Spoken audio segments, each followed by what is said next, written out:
Ladies and gentlemen, welcome back to the analysis of YOLENO TV. I hope you well from wherever you're watching this channel. Now, this thread that started by a post from Senator James Risch over a proposal to review Kenya's non-NATO ally status has been escalated by a congressional report that has been set, and this report has detailed a timeline and areas to be reviewed. So this means the non-NATO ally major status is going to be reviewed.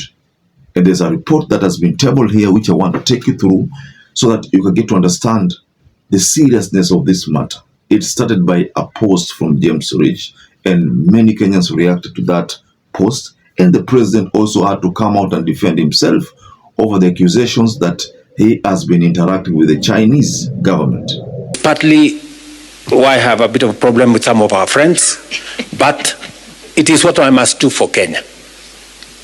You know, it's in the best interest of Kenya that we get into this market. Some of our friends are complaining that we are doing too much trade with China.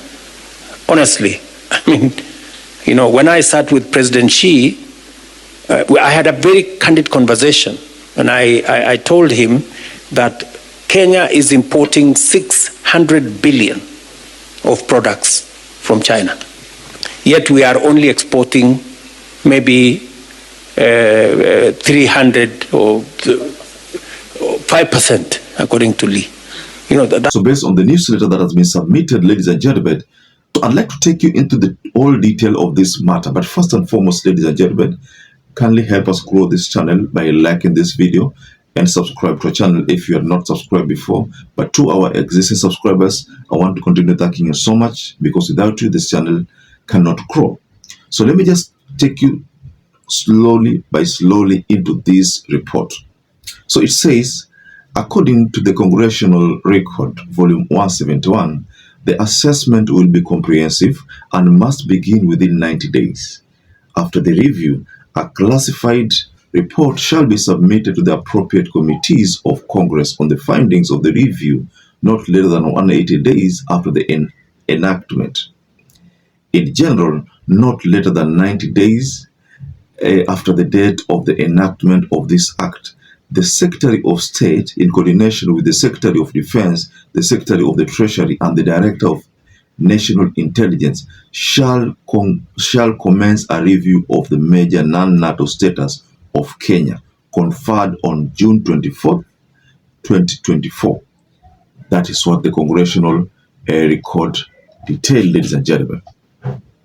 But there are key areas at the end. Those 7 critical areas are the ones which are going to inform the decision of the U.S. government after the review or after the assessment. They will look at whether they want to continue being, according to Kenya, that slot. But let me also take you through the key areas. Now, the assessment will include the following. 1. Kenya-US relations in countering violent extremisms, maintaining peace and security in sub-Saharan Africa and Haiti as a UN peacekeeping troop contributor and as an economic partner.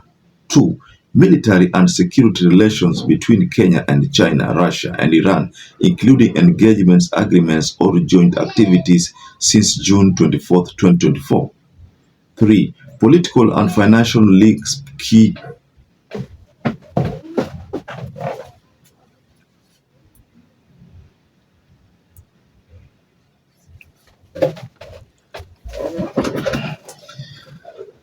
Political and financial links between key Kenyan political actors, institutions, and China, Russia, and Iran. 4. Relationships with non-state armed groups and violent extremist organizations, including the RSF and Al-Shabaab. 5. Trade and investment relations with China, including participation in the Belt and Road Initiative, bilateral debt and commercial ties. 6.